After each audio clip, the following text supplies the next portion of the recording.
Hello everyone, and welcome to This Nintendo Life. My name is NBZ, and this is episode 61 of this here little old podcast. I'm joined, as always, by my frenemy, my co-host, it's Bally. How are you today, Bally? Hello NBZ, I'm very good. Been playing quite a few games as per.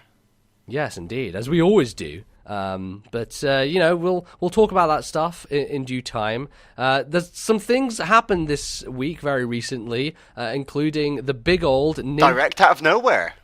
Yeah, absolutely, just showed up on the front doorstep.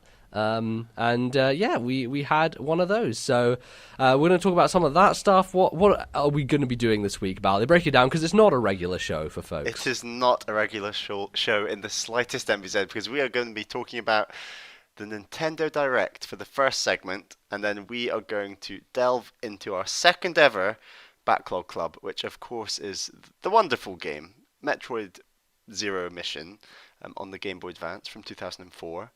So we've both been playing that, and we are going to break it down in the second segment of today's show. Yeah, we decided the combination of a Nintendo Direct plus the fact that we're going in very deep detail about an individual game meant that we're going to push back what we've been playing, I think, for the first time in the show's history.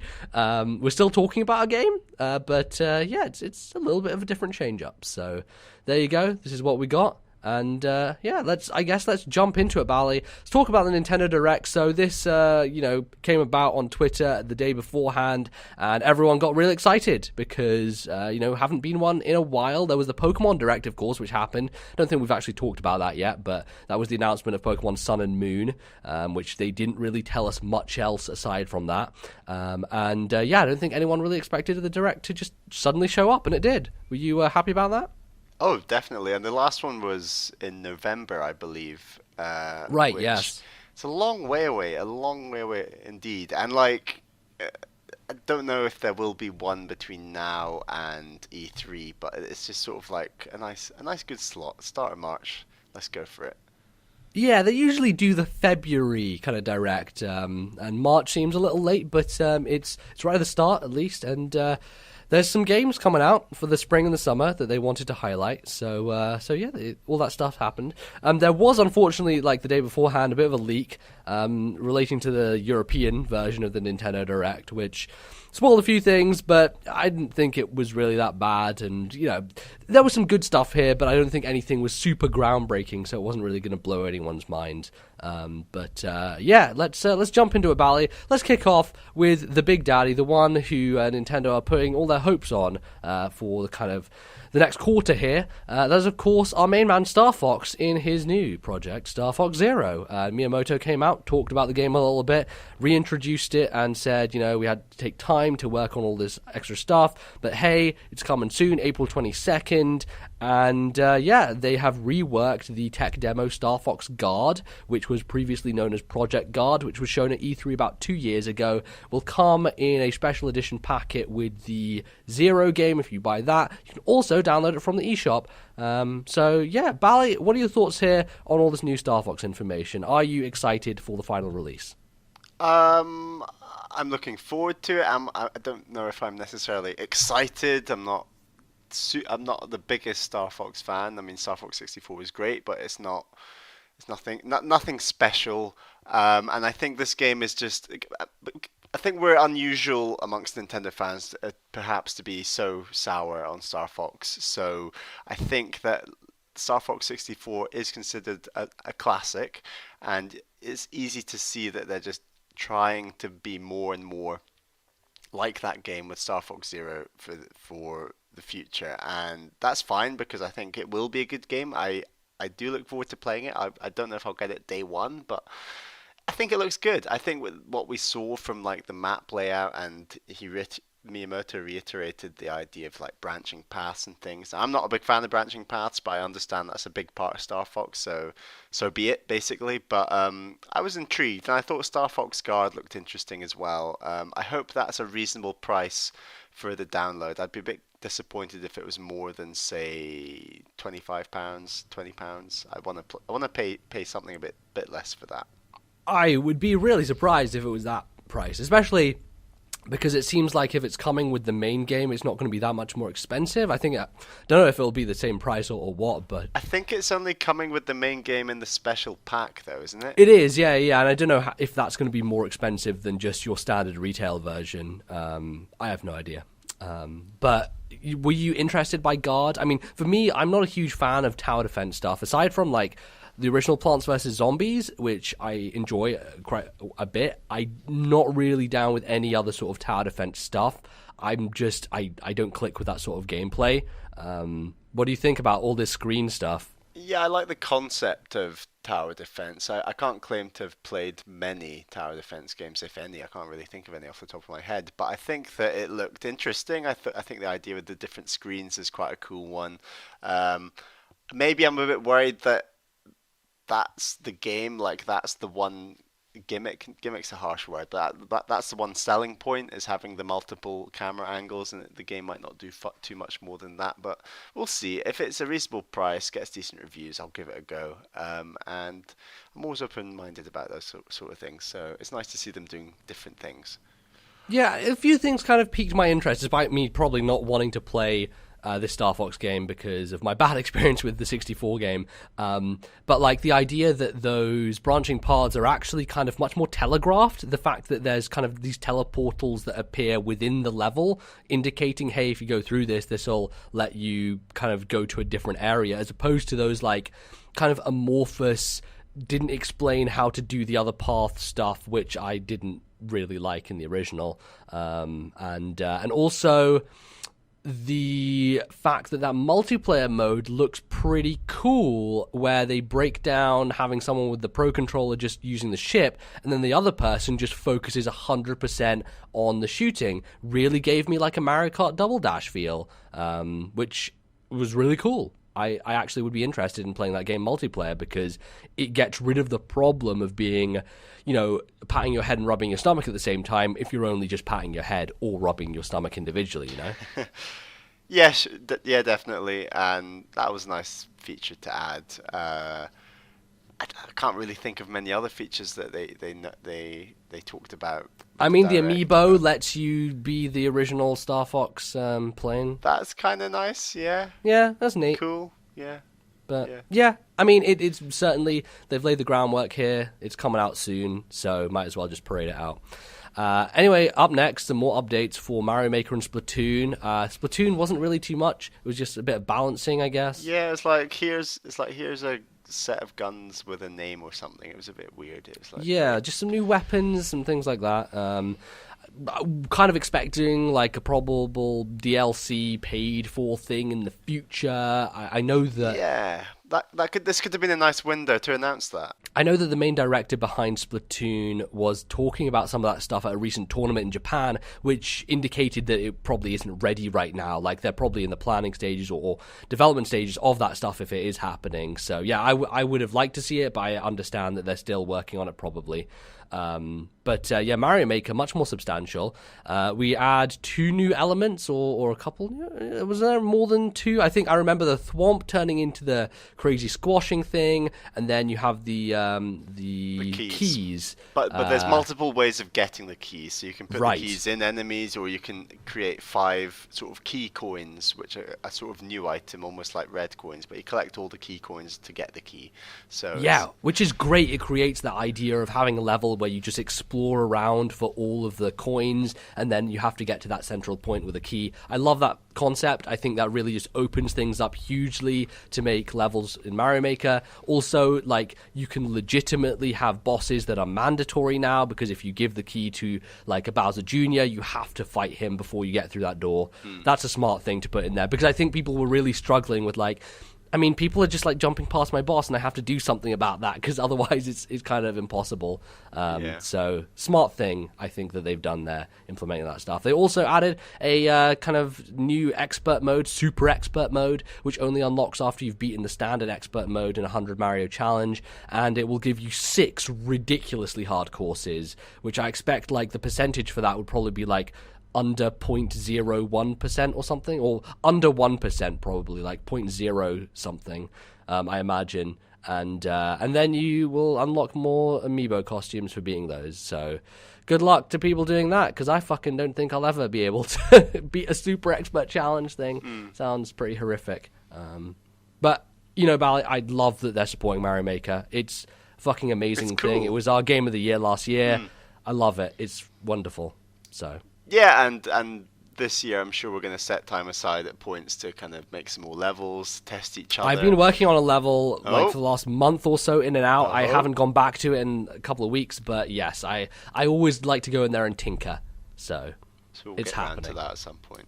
Absolutely. Paper Mario. So yeah, you know, we're not really going in any order here, just whatever stuck out to us. Paper Mario Color Splash was announced. Bally, what did you think of this? I'm interested because you never played a Paper Mario game before. Yeah, it's not standing out to me any more or less than any other Paper Mario game, to be honest. I don't know. I'd like to maybe start with the N64 version at some point. I don't really have much to say about Paper Mario at this point in time, but it looked all right. Yeah. Well, I think that the Paper Mario game on N64 will be a much different experience to this one, because this really looks like they're doubling down on Sticker Star in a way that makes me rather concerned, because really the big problem with that game was that there was no experience leveling, and so the idea of using that sticker stuff, it's like, why would I even bother fighting enemies, you know, because you're not actually gaining anything from it. If anything, you're losing stuff, because you're losing attack possibilities for bosses with stickers, and you're also losing health along the way. Like, it just didn't make any sense. Wait, so that's the same in this game? Yeah, well, it looks like the battle system is similar, where you have these cards that you paint and you flick them from the Wii U gamepad to the main screen. It screams the fact that it's not a proper RPG once again. And in fact, in all three regions, they said that this is a action-adventure style game. RPG wasn't mentioned once. So people are fucking screaming on Gaff right now about how Paper Mario is dead. And that this is going to be a not real Paper Mario game, which I understand why they'd go in this direction, because they already have Mario and Luigi, which is kind of standing in as their main RPG series right now. And having two is a bit redundant, but man, that sucks for people who love those old Paper Mario games, because the first two were fantastic by all accounts, and then everything since then just hasn't been. So it's a disappointment, I think, for people. It's unfortunate, and I didn't like Sticker Star that much, which means I'm probably not that interested in this. Like, it looks gorgeous, it's Paper Mario, it looks fantastic in HD, but if the gameplay's not there, then I'm not showing up, you know? So. And it's going to come out around autumn, we think. I think it's probably a September, October release. I really feel it is. Fall. Yeah. Fall. The fall, as they say. Fall. Well, some things are going to fall off of Japanese ladies, probably, in Tokyo Mirage Sessions, #FE or Sharp FE, which is now the new title for Shin Megami Tensei Cross Fire Emblem, which was also called Gene Ibun Roku Sharp FE. Oh, is it? I didn't even realize that. I just thought it was another crazy Japanese game with Fire Emblem characters. Uh-huh. Oh, yeah, sure, totally, yeah. So this actually is being released in the summer, which is way sooner than I think anyone thought it was, but there's a good reason for that, and it's the fact that it's not being fully localized in terms of voice acting. Like, there is a bunch of voice acting in this game. Here's the interesting thing about this game, Bally, is it takes a lot of licensed Japanese music, and it gets used in the game, and that's very expensive, clearly. And I don't think this game did very well in Japan, and clearly it's not going to sell well over here. So not only do you have to find actors who can do the voice roles, you also have to be able to have them sing as well, and then try and translate the singing stuff into English while also making it sound great with the song in the background. Like, it seems like a fucking mess to try and properly localize this. Plus, it's Japanese as hell. People would be screaming about it because they're all babies about censorship and shit. And it would have been a nightmare. So I think the smart thing Nintendo did was, hey, let's just leave the Japanese voice track in there. Let's add subtitles, make it much less expensive. And that is probably why it's coming out so early, because it doesn't need to take all that time in the oven to cook up and get all the VO sorted. So I'm fine with that. I don't have an issue. It's putting the treehouse out of a job. Yeah, I guess, but it means they can actually spend their time working on other stuff, so works for me. I'm definitely going to be playing this come June 24th, which is when it comes out. Great, actually really good for the summer to have a big RPG. I think that's a smart plan, and Nintendo usually have kind of dry summers, at least in North America, so the fact that there's something there at least, even if it is for the most niche crowd possible, at least it exists, so... Cool stuff. Next up, Bally, something that's relevant to you. Super Nintendo games on new 3DS. This should have been here 12 months ago, shouldn't it? But I think it goes beyond that. It's not this should have been here 12 months ago. This isn't even an announcement because, in our opinions, and we've said this on the show before, the 3DS, both the original and the new 3DS, should be able to have GBA games and Super Nintendo games in the eShop, and they just don't. So I feel like Super Nintendo games on the new 3DS is literally the bare minimum. Yeah. It's really not exciting. What would have been quite exciting would have been N64 or GameCube games on the new 3DS. That would have made everyone go, whoa! That's right, yeah, cool. that would have been crazy. That's kind of cool.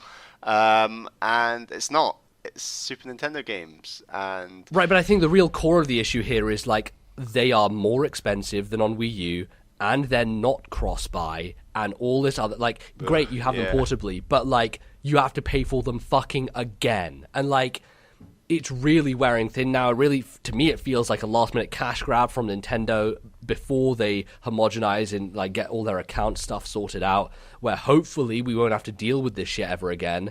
But, I don't know, it feels like It should have been done ages ago, and the fact that they're doing it now just seems like a desperation thing, honestly. It really does, and you're right. Imagine if you already own Super Mario World, Earthbound, Donkey Kong Country on your Wii U, on the Virtual Console, and you get the new 3DS, and you just have to pay for them all again. It's just pointless. It's just utter pointless, and it's...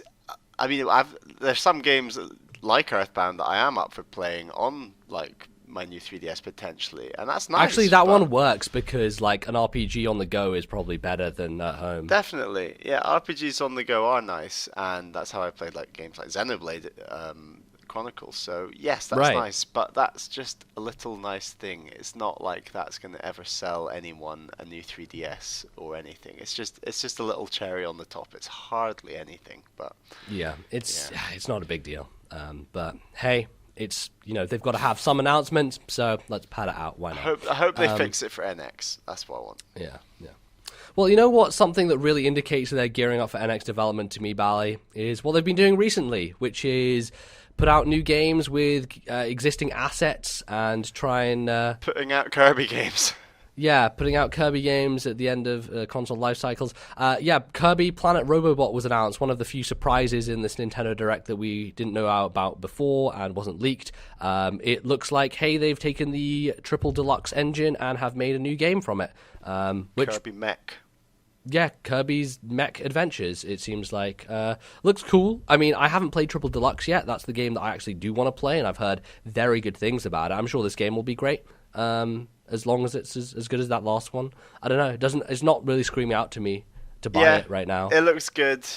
Kirby's kind of mixed in our minds through multiple games, to be honest. So, and yes, you're right. Triple Deluxe does sound like it's got great reviews and things like that, and we both should play it at some point.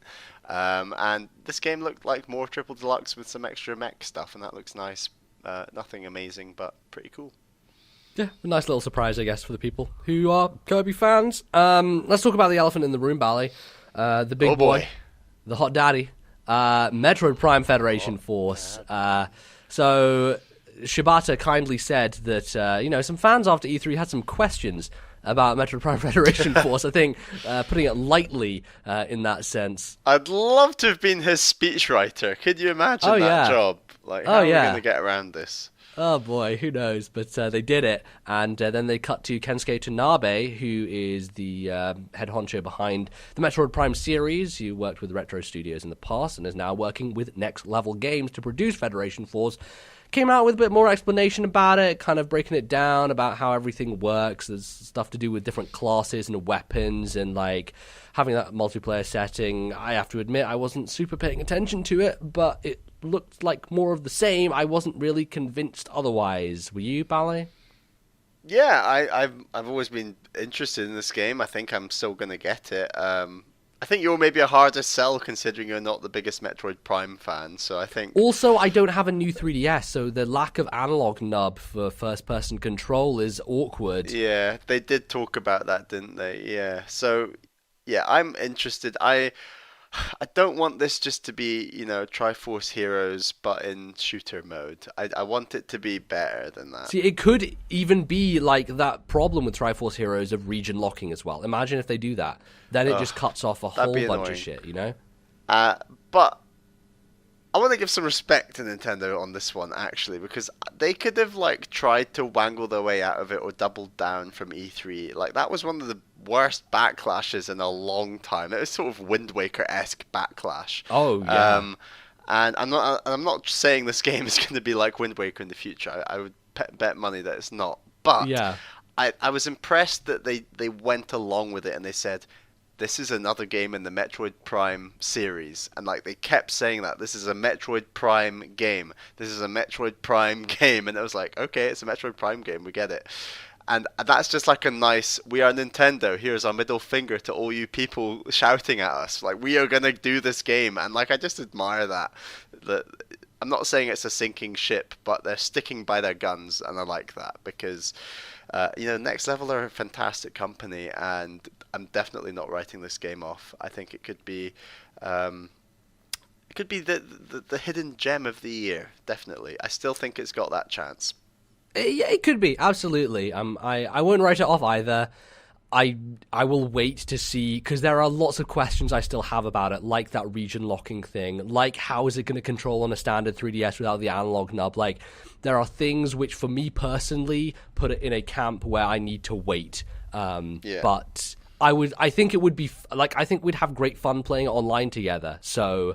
That's the other thing, is like, Triforce Hero had a lot of problems. We also had a fucking great time playing it, so, I also enjoyed the little preamble they had to talking about this game, where they sort of said, we thought about doing like a Metroid Prime online game before. It's like, well, why didn't you? Why didn't you just try it? Why are you waiting for like a handheld? I don't know. It feels weird to bringing Prime onto the handheld is another weird thing. Like, it's strange. Like, I wish it was all just a bit more by the numbers, but Nintendo by the numbers is maybe not what we should be wishing for. No, then we end up in a new Super Mario Brothers situation, and whoever wants that. No. All right, well, let's move on then from that train wreck to Monster Hunter Generations, which was kind of the thing that confirmed the leak yesterday because a trademark was filed for this game. And then everyone was like, oh, right, well, that guy who said Monster Hunter Generations was showing up was correct. And he was, because here it is. The Japanese game is Monster Hunter Cross, so they've just localized it to be Generations instead. I don't know why they did that. Cross seemed like a fine name, but whatever. And are you ever going to try a Monster Hunter game? I don't know. See, this one might be the one. It seems like apparently very much more action focused. It seems like they've really drilled down into what the core of that series is. And like I've been listening to 84 podcast for a long time, and they always talk about this series, and they've all said that Cross is a real evolution of the Monster Hunter series, and it feels like a great game. So this could be the one. Who knows? I've never been super interested in Monster Hunter, honestly. Just it's a huge time commitment, and it's one that I'm not willing to learn and really get good at, because I like to play a bunch of games, and it seems like the kind of 100-hour sinkhole that would end up going further than that if I enjoyed it. I don't know. We've already got our sinkholes. We don't need another one. Yeah, basically. So we'll see. It's Monster Hunter. I can't really say anything about it, so let's move on. Rhythm Heaven Mega Mix, Bally. This has been a game that loads of people have been waiting to be localized for a huge amount of time. It's basically a mashup of all the Rhythm Heaven games that have come out on, I think, GBA, DS, Wii, and putting a bunch of those mini-games all together in one big pack for 3DS. I think we're both interested in picking this up, as having really not played much Rhythm Heaven, but hearing fantastic things about it.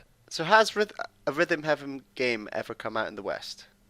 Yeah, it's there have been two, I think, which were the DS and Wii games. Okay. The GBA one didn't. But I think it's called Rhythm Fever over here. Okay, Rhythm right. Paradise. No, yeah, because the Wii game here was called Beat the Beat Rhythm Paradise. So yeah, it's differently localized, but yeah, they have existed here. It looks cool. I mean, we both absolutely love WarioWare, and Right. This is that team. So we love some good Japanese music when it's done well. Mhm. And, you know, if it's got some banging tunes, some nice rhythm gameplay, it's always been something I've wanted to try out. And this seems like a great package to just jump in blind and say, here's a mix of all the previous games, let's go for it. And to a Western market as well. So, yeah, looking forward to that. It's weird, it's quirky, totally something that I'm down for trying out. So look forward to that. I think that's coming out later this year. I don't think they actually nailed down a release date, but it'll happen. They didn't nail down a release date for Dragon Quest VII either. That has got a trailer, and we got told some things about it. It's being localized. It's coming out. I'm going to play it probably. It depends really on the length of time between this coming out and Dragon Quest VIII coming out, because really Dragon Quest VIII is the one that I should play and the one that is critically acclaimed. But if it takes too long and that gets pushed to 2017 or something, then I might just take the plunge on 7 as it is, because I've always been interested. I played Dragon Quest 9. I'm down to play 11 when that comes out on NX probably. I'm into some Dragon Quest, so looking forward to that. Hyrule Warriors added Medley as a character. Bally, you like Wind Waker. Medley's cool. Yeah, but I'm not buying that game. No, I know. I just thought I'd mention it. Just because... I don't know, just chuck her under the bus as well. Why don't you just keep it coming, whatever. Yeah. I don't know. They announced a bunch of Season Pass stuff, DLC drops for Hyrule Warriors Legends. Those people will be happy, so let them be happy. Then we had a big reel of kind of indie games that came out on the European Direct. Any of those strike your fancy, Bally? Anything stand out to you from the reel at all? Just Super Meat Boy, because you don't shut the hell up about it. Right. And it's been a while coming, that game, to Wii U, and it's nice that it's going to come, so I'm looking forward to giving that a go. I don't know, Zero Striker Gumball, I forgot that the first one even came out. Yeah, it did come out in Europe. It came out really late, but we got it eventually. It's actually on sale on the eShop right now, and I'm thinking... Oh, I was surprised you didn't want to pick it up. Well, yeah, that's the thing. RFN talked about it, and then they had kind of mixed opinions, and I was like, I don't know. Maybe I want to play this, but maybe I'll wait on a sale, and it's on sale right now, so I might pick it up. But then, also, if the sequel is on the horizon, maybe I should just hold out for that instead. I'm not sure what to do with the series right now. But yeah, we'll see where that goes. I'll probably wait for the sequel. But yeah, that got announced. I'm not sure when that's happening, but I think it'll probably be sometime soon. But yeah, no, I'm very excited for you to play Super Meat Boy. It is the best platformer ever made, in my opinion. I think it is perfection. I think it is fucking incredible. Now that it's on the Nintendo system, it can be part of the top 50 games of all time, chat. Absolutely. No, here's the thing, Super Meat Boy was supposed to be on the original Wii, and because of those restrictions back then, yeah, this was a big thing back in the day, and it was I was following it a little bit, but I remember listening to old RFN episodes, and they always kept talking about the struggle of getting Meat Boy on the Wii Shop channel, not the eShop, and because of the 40 megabyte limit, they were never able to. That game was just too big to do it. So, yeah. Nintendo had policies that thankfully they've changed now, and finally Meat Boy's on a Nintendo platform.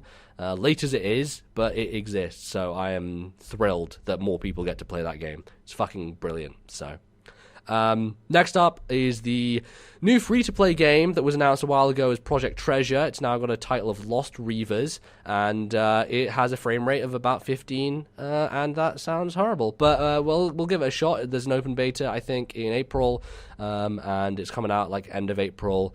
It's on online treasure action thing. Did you think anything positive about it, Bally, or were you kind of lost in your own thoughts at that point in time? It looked boring. Well, we can give it a shot. But yeah, we can give it a shot. But and Fizz tweeted us and was like, "Hey, I want to play with you guys." So if I must, if you must, we'll do it. So we'll do that. Something being free is not a good reason to play a game. But no, that's true. That's true. Yeah. Before we get to the big daddy, let's go through some quick hits. Mario and Sonic at the Olympic Games got a new trailer. It's going to be another minigame collection. With rugby. That looks cool. It's got rugby. Oh, right. Yeah, you're right. Sevens rugby. Sevens. Have you played the Mario and Sonic Olympic Games? Because my cousin had them on the Wii, and so I remember one of the Christmases back in the day. I remember playing quite a bit of Mario and Sonic at the Olympic Games and enjoying it at the time, but also thinking, yeah, it's another minigame collection. I don't know, not really caring about it. So did you play the London one or the Beijing one? I believe it must have been the London one. It was ages ago, so yeah. Yeah, Beijing was before that, wasn't it? Yeah, Beijing's 08. I think it might have been Beijing then. Yeah. That game looks like it's looking better and better. But that's just the way that I don't know the systems that it's on are progressing, I guess. Right. But, yeah. I mean, and I don't know. It didn't seem to have much in-game play footage. It was all cutscenes and crap. So yeah. There's no way I'm going to get this. I'm just saying it looks quite nice. But yeah. Anyway, also they announced a new amiibo, which was the Kirby selection of amiibo, which we probably should have talked about when we talked about Rubberbobot. But the amiibo, I don't know, fucking whatever, buy them if you want. Then the last things are the European things that didn't get talked about because they're not out here yet. They're already out in America. Shibata did a dance to Yokai Watch. It was It was a gifable event. It was glorious. So we enjoyed that. That was very good. I'm sure that in future Nintendo Direct threads, GIFs of Shibata dancing will be used as hype fuel. So I look forward to that. They know it, and we love it. But Bally, let's get down to the main event. The most important thing about this entire Nintendo Direct, in your opinion, Fire Emblem Fates is coming out in Europe before the year 2019. Can you believe it, Bally? May 20th is the day. I was furious because this is still... It is not that far. It's fucking 3 months away, I'm so surprised at how annoyed you are about this. I've got a lot on my plate, MBZ, and I think by the time May 20th comes around, my backlog will look nice and trimmed down. And I mean, it's perfect for you. You've just finished Awakening, so you don't want to jump into anything too soon. It's absolutely brilliant for you. For me, it's an agonizing hellscape. Yeah, that's true. So, I mean, it's coming, but I have to wait an extra month than I had to wait for Awakening. I understand why, because it's 3 games being localized into 5 languages, so of course that's going to take a much longer time. But it's deflating. I have to wait this long. But we'll get there, Bally. We'll make it through. I'm sure that the tides will turn. I'm sure Nintendo will reach out to Europeans in another way in the near future. Yeah, maybe. I don't know. Early NX release date. Right, sure. Let's have NX first. Fuck the US. Yeah. Screw them. Screw them. We can get our NX. Anyway, yeah, overall, Bally, what do you think of this Direct? Were you interested, or would it fall flat? What was your kind of take overall? It was on the weaker sides of Directs, I'd say. But, I mean, overall, it was one of those nice, long ones that mentions tons of little things, and they're always quite interesting. I definitely think the last... Surprised at the lack of Box Boy 2 being brought up, unfortunately. Lack of Box Boy 2, lack of stuff like Pokken Tournament, lack of... Pokken Tournament was mentioned in the US Direct, I should mention. Oh, was it? Okay. Yeah. Do they have a release date? I think it's March 10th or something for them. It's actually really soon. March 10th? Wow. Do we have a release date? I have no fucking clue. If they didn't bring it up, then I don't know. Maybe. Oh, God. Sort your marketing out, Nintendo. But yeah. So I thought it was decent. Nothing amazing, but not bad either. Yeah.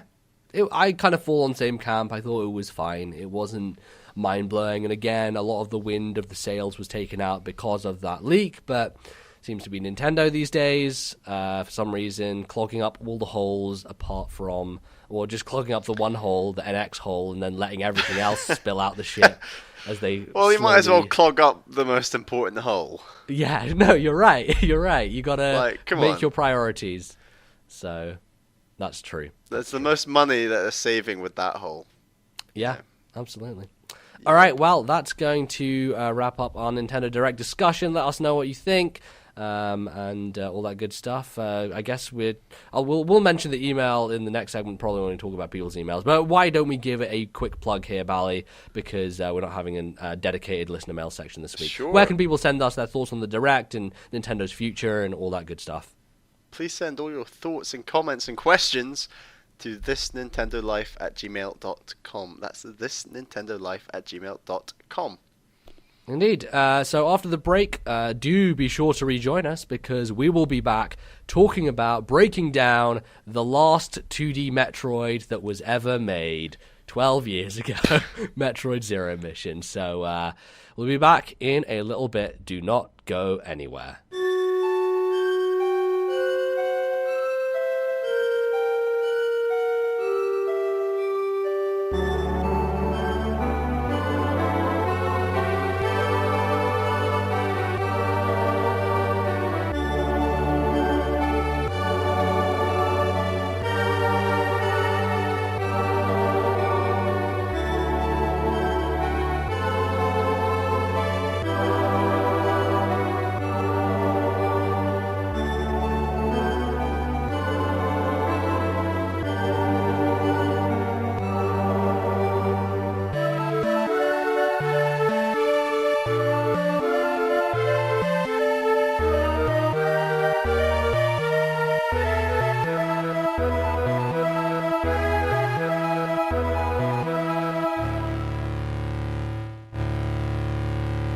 Alright folks, welcome back to the podcast, and this time, for this very special feature topic, it is of course our favourite Backlog Club. If you don't know what the Backlog Club is, well, you should have paid attention for the last few episodes when we were telling you about it. We've been trying to tell everyone, haven't we? We have been. We've been putting out the call on Twitter, telling you to send us emails, and we had some good engagement. So we've got some emails from you guys about Zero Mission, which we'll get to through the course of talking about it. But yeah, if you are not aware of what we're doing here, this is the Backlog Club, where Bally and I both choose a game that we're both going to play together, and we invite the audience to play along with us and give us their thoughts, which is it's kind of a fun community thing to do, and yeah, we just want to go and play some games we haven't played, which we really should have done by this point. And Zero Mission is certainly high on that list. So let's get into it then, Bally. Let's talk about Metroid Zero Mission. Originally released on the Game Boy Advance back in the day after Metroid Fusion. This was the second GBA game, and I believe it came out only a year after Fusion did, Bally. Now, at the time, I was... Yes, back in the day when Metroid was every year. Right, when it was an annual franchise, kind of.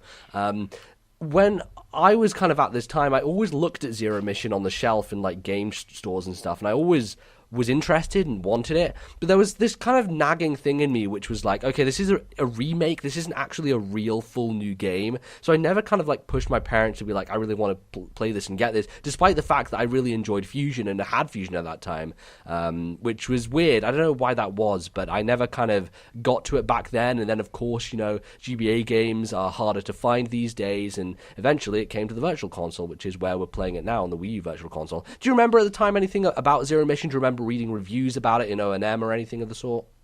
I mean, I remember Fusion and Zero Mission as being these two games that everyone loved that I just, for whatever reason at the time, had zero interest Yeah. in, which I obviously I regret now because I think I would have absolutely loved them at the time. I think we should also point out, like, this is the last 2D Metroid, isn't it? Like, this was the last one. 12 years ago, it was the last time ago. Metroid was released in the 2D format. So yeah, it's kind of staggering that when you think about it. It's kind of crazy. But yeah, I never played it at the time. I kind of, since in the past few years, maybe like 5-6 years ago, I picked it up on an emulator and kind of just fucked about with it because I was always interested and I had really enjoyed Fusion at that time, and I'd finished it and 100%ed it and everything, and I always was curious about it. So I kind of, when I went back to this time, I kind of realized how much I'd actually played of it. It was maybe a third of the game that I'd actually gone through on the emulator and not realized I'd got that deep into it, because it is a pretty short game when it comes to Metroid titles in general. So yeah, it's cool to go back to it, and let's dive in then, Bally. Let's give our first impressions. What were your first thoughts as soon as you hopped into Zero Mission? How it felt, all that stuff? I think the first thing that hit me was actually the music. It's all like it really hit me. Just as much as I love Fusion and other Metroids, I feel like if you just want the bog standard Metroid themes that we know and love, mainly from games like Smash Brothers, this game just oozes those theme tunes, and that is definitely what hit me the first like instant of playing this. I was like, wow, this really feels and sounds like a Metroid game. I mean, it was it's pretty overwhelming. It's actually just such a slick game, and like the way that it handles just the initial impact that has on you. You really think, wow, this is Nintendo know how to make a 2D Metroid. Like, this is solid. It's funny because it does start out like pretty much like screen for screen the original Metroid, which is like you're down the elevator, what do? You go left first. And I think that's really crazy to think about, like, because back then in the NES days, going left first was never a thing anyone did. You know, you went from left to right. The original Mario Brothers doesn't even allow you to scroll back to the left. Like, if you have scrolled past that screen space, it is set in stone and you can't go back on it. And so the fact that this game was kind of positioning itself, at least the original Metroid is what I'm talking about here, the original Metroid positioned itself as something which was much more open and allowed you to kind of explore and go to different places on that kind of 2D side-scrolling environment, which I think was kind of revolutionary in many ways. And it's interesting because that design is basically created so that you have to get the morph ball so that you can get through the areas coming up. And it's smart, it's cool, and I like that they just continue that. Like, from then, it does start to diverge, of course, and become much more manageable with the fact that you have a map in this game and the original Metroid didn't, and like the environments look much more distinctive because of the artwork that they can employ here. But yeah, certainly that hits me off the bat, and I'm like, okay, yeah, they really are like having this as a homage. How do you feel about kind of the way that they introduced the story? Because I thought it was kind of cool. Like, it felt like this diary entry style thing where Samus is writing about it from a past perspective, or future perspective, should I say. And throughout the game, like, there's not that much kind of spoken word at all. It's just her kind of as if she was recalling the events.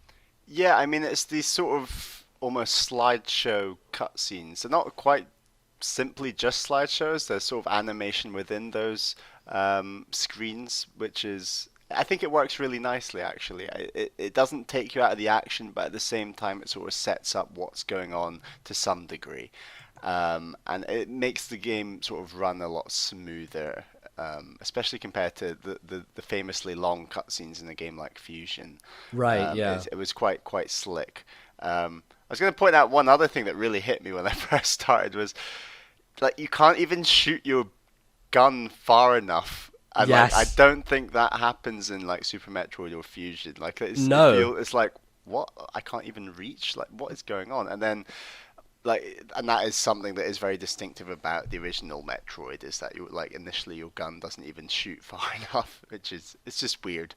Yeah, it goes like two things in front of you. It doesn't go like across the whole screen, which was a little jarring when I started out. I was like, wait a second, this doesn't feel like what this should feel like. Yeah, it's very pathetic. I think it's actually great because when you start out in Zero Mission, I think you feel the most weak that Samus has ever felt from the outset. Like, she doesn't have the ability to grip onto ledges. She doesn't have the ability to high jump until quite late on. Like, there are lots of things about Samus early in Zero Mission that make her feel far more weak as a character. And so when you get to those power-ups, there is a greater sense of accomplishment, I think, especially with that tiny beam.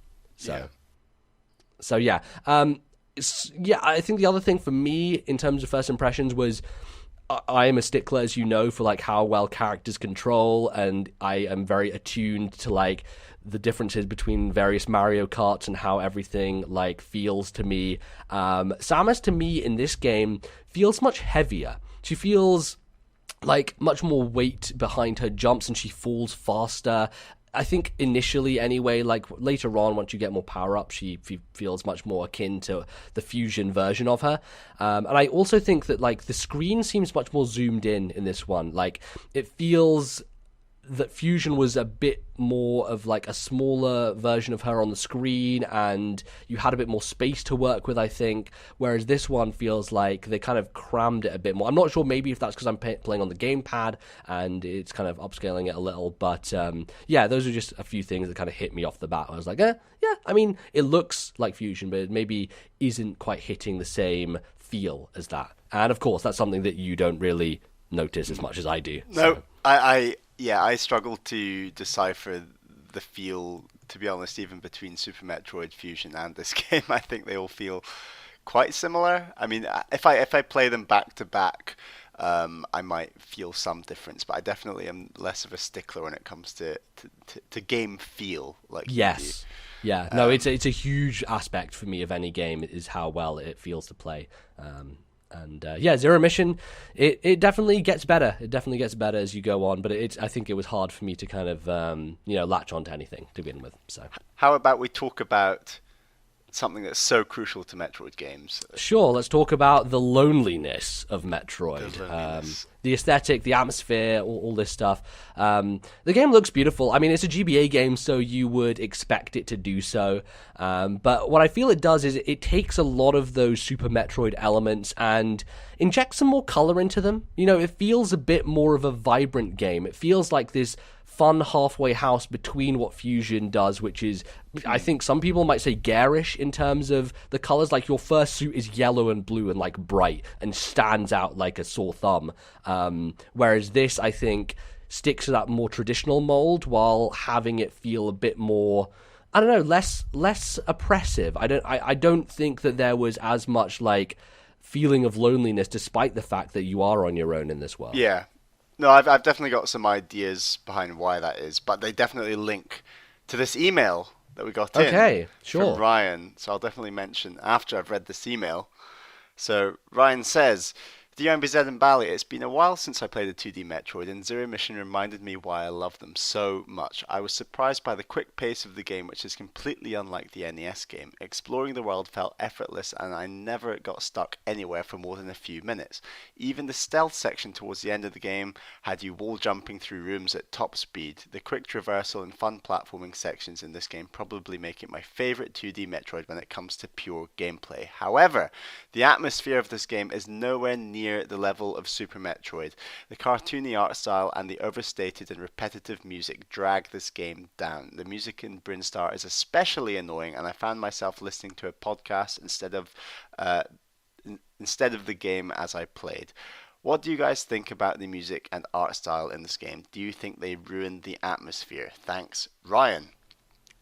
Interesting, his perspective there, that he wasn't a big fan of the music, as you saying you were, Bally. Do you think he has a good point, though, in terms of, I think there's much less of kind of that ambient noise, you know? Like, I feel like games like Prime and many areas of Super Metroid are associated much less with, like, distinctive actual themes musically and more with just kind of these noises and tones and kind of just ambient stuff going on around you. Yeah, I think I really do agree with Ryan. I think that I agree with him far more on the art style than the music. I'll talk about art style quickly and then music. But art style, I really think that Super Metroid stands out versus Zero Mission and Fusion in terms of atmosphere.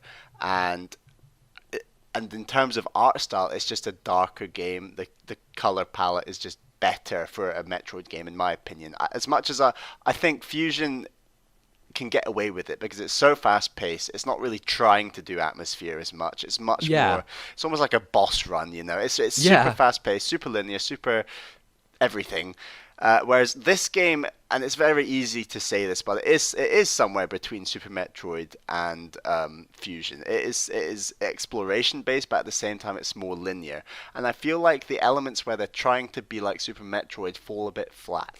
Like it doesn't feel atmospheric because of, yes, the music, but mainly, in my opinion, the art style. Because I think a game like Prime, which has incredible music, it gets it right, and I think Super Metroid does this well as well, is where there are certain areas that where there's less tension. There's just less tension, and the music in general is louder, it's more colourful, it's more bright, it's more poppy, it's nicer. It's just sort of quite positive music. Whereas when you get to the darker, more tension-filled areas of a game like Super Metroid or Prime, the music does cut out, and there's much more emphasis on sound design and effects and things like that. And this game doesn't really try to do that. And I can appreciate where Ryan's coming from in saying that it kind of takes you out of it a bit. There was no point where there felt like much tension to me in this game, and I can definitely say that both with Super Metroid and Prime, there was absolutely heaps of tension throughout large parts of that game.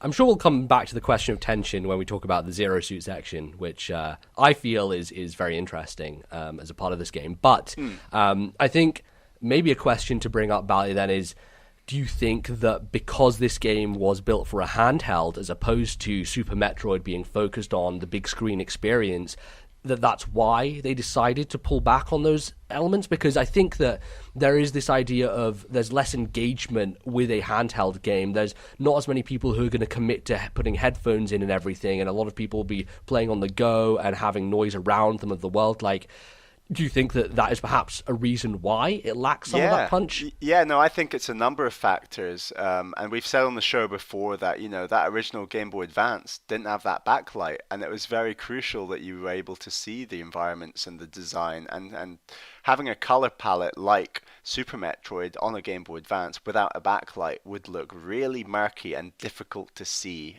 So I can appreciate why the art design might be as bright and poppy as it is. It's just once you're playing with a backlight and start comparing it to the eeriness of Super Metroid, I can appreciate that it does fall a bit flat. Yeah, no, absolutely. I'm a big fan of it, honestly. As someone who really likes the color palette and the poppiness of Fusion, I actually appreciate that more. I think that there's room and stuff for that atmospheric kind of design aesthetic, but I have no issue with the more cartoony, the more fun, poppy, vibrant stuff. So I think Ryan was talking more about the music and wasn't being a fan of it, right? And it's interesting because I think lots of people aren't fans of the GBA sound chip. I think it's not, it doesn't do a great job of getting across a lot of the nuances of these tunes, but the NES didn't have the most amazing sound chip either, and I think they're really cribbing on that soundtrack for this game. So that's probably why it feels maybe a bit more repetitive and that kind of stuff. I personally really like the music. It's not something that I had to have on all the time, and I know you did this as well, but I was listening to podcasts and stuff while playing this game and had videos on in the background and everything, and I don't think I've really missed anything. And I think that does have a lot to do with the fact that being less atmospheric, I don't think you need the music as much to kind of, prop it up. I mean, I've done this for lots of games in the last few months, to be honest. I'll have a podcast in one ear and then I'll blare out the sound from the gamepad or the TV or my 3DS. So I was playing this whole game on the gamepad, so I'd blare the sound out of there and listen to a podcast in one ear. So I would always try to hear what theme is coming in at when and try to have an understanding of how the music is designed throughout the game. And yeah, like I said before, it just, the tunes are great. I think in terms of wanting some Metroid tunes to think about, it's the best Metroid by a long way, actually. But in terms of, like I said before, atmosphere, it could have done more. Absolutely. So should we move on then to kind of talking more about the nuts and bolts of the game, its structure and all that stuff? It's interesting, we mentioned before, the fact that this game is a halfway house between Fusion and Super Metroid, in the sense that it's definitely much more linear of a game. You have the Chozo statues, which I think are really interesting, because initially I was a little annoyed to the fact that the save rooms didn't recharge your health, or the fact that there was no kind of recharge room equivalent in this game. And then I was like, oh, wait a second, the Chozos, even if you leave the room, allow you to recharge. So they still have the kind of recharge room structure, but I think it's really great because because they build it into the world in more of a kind of believable way, and it's not just, hey, it's a space station so we have a recharge room. It's like the Chozo as a part of this environment are helping Samus in that sense and giving the upgrades, but also acting as a way for her to get her health back. And then there are different Chozo statues which kind of point the way for you, and I think it's interesting because they do tell you where to go, but you still have to figure out what you need to do to get there. Like, is there a speed boost that needs to be done? Is there something where there's a hidden door or a hidden block that I need to shoot out to get down to this lower area? And I remember playing this game on the emulator and getting to a point, I think around Norfair, and not knowing where to go to get down to the further reaches of it and kind of, find where I wanted to go next, because the thing was flashing, but I still needed to discover like the hidden room that allowed me to get there. How do you feel about this kind of more linear structure in Zero Mission? I like it, actually. I think it's really fast paced, and a game like Super Metroid there, I spent, without going to a guide most of the time, I spent in Super Metroid just tons of time just looking around, trying to work out where I need to shoot, where that hole is in the ground, and working out how to get to the next area. I didn't get stuck once with this game. I used a guide literally once in this entire game. Wow. And it was you probably remember this part, but there's an area with like these larvae. Right. And there's one larva.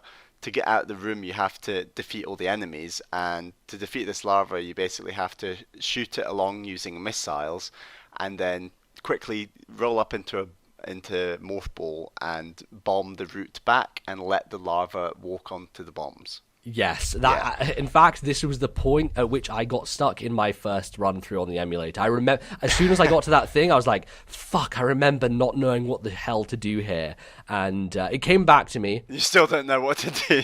No. It came back to me. I was like, oh, wait a second. If I think about this, like, this is what I'm supposed to do. But it's weird because, and maybe we can bring up this email here, but I originally, I think, went down to that area far before I was supposed to. Like, before I had beaten Kraid and done all that stuff, I found myself in that lava area somehow through some weird sequence break. So let's maybe bring that up. Former's email here, Bally. Hey MBZ and Bally, I had been thinking about replaying Zero Mission for a while, but the podcast pushed me over the edge and I dove back into Zero Mission again.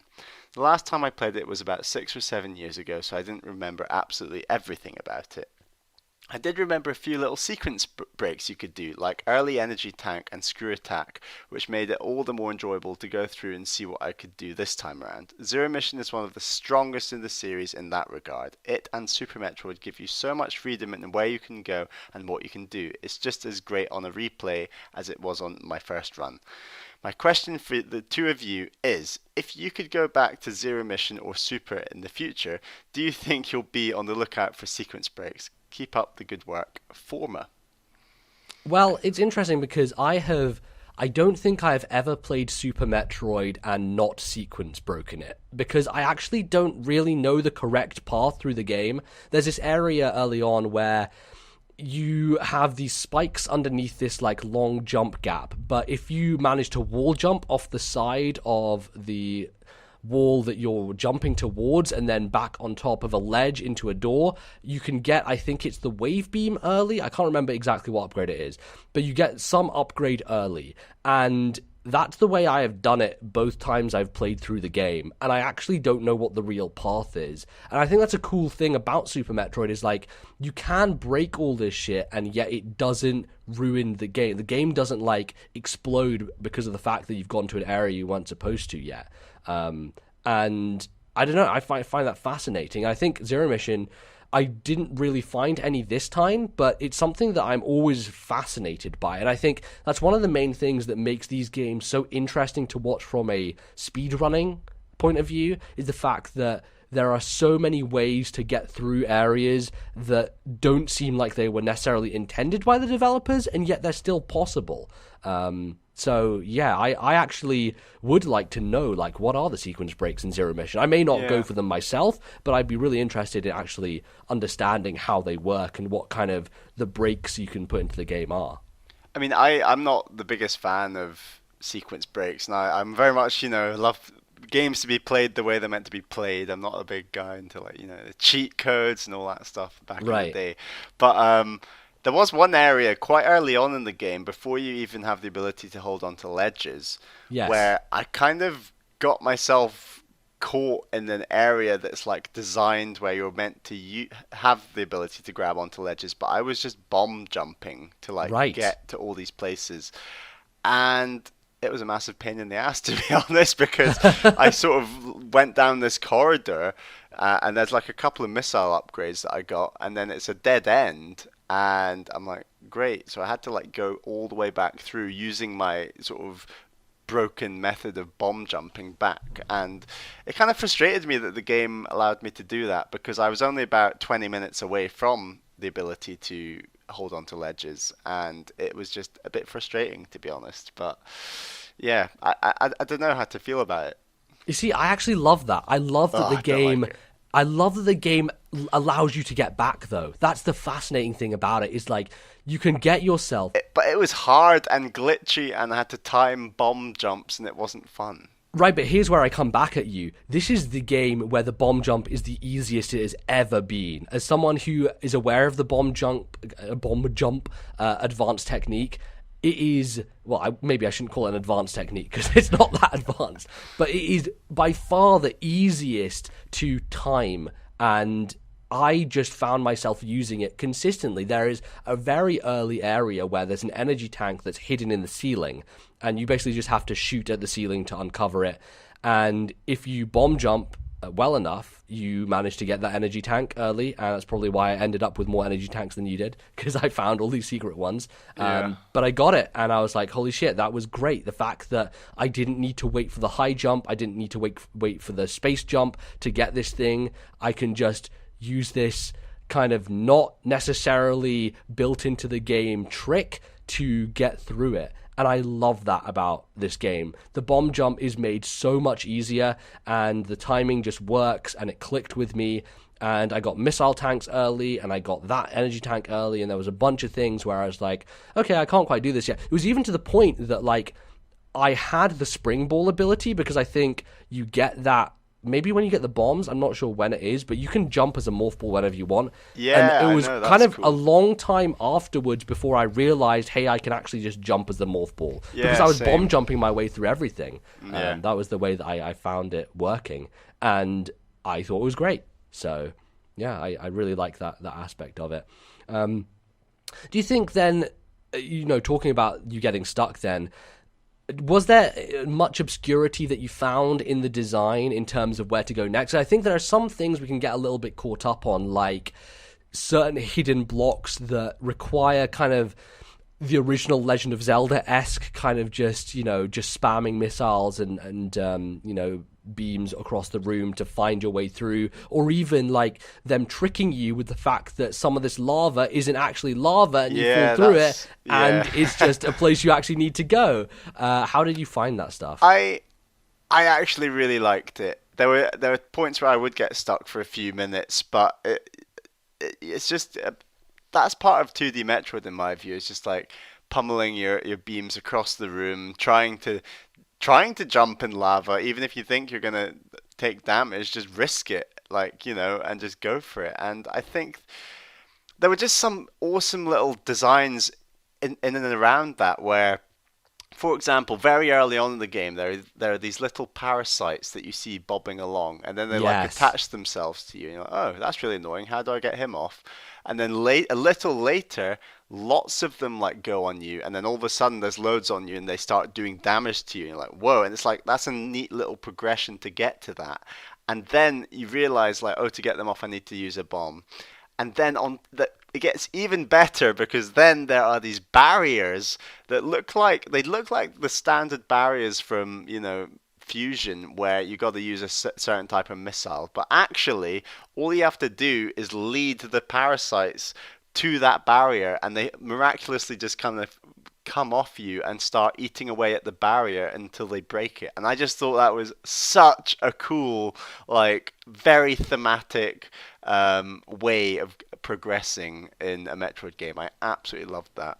Yeah, it's such smart design as well, especially because they first, they teach you about the fact that these guys can attach to you. Then they show you in like a very direct way a situation where you go into a room and they're destroying stuff right in front of you. And then you get to a situation where it's like, okay, there's this thing that I know that these guys can destroy.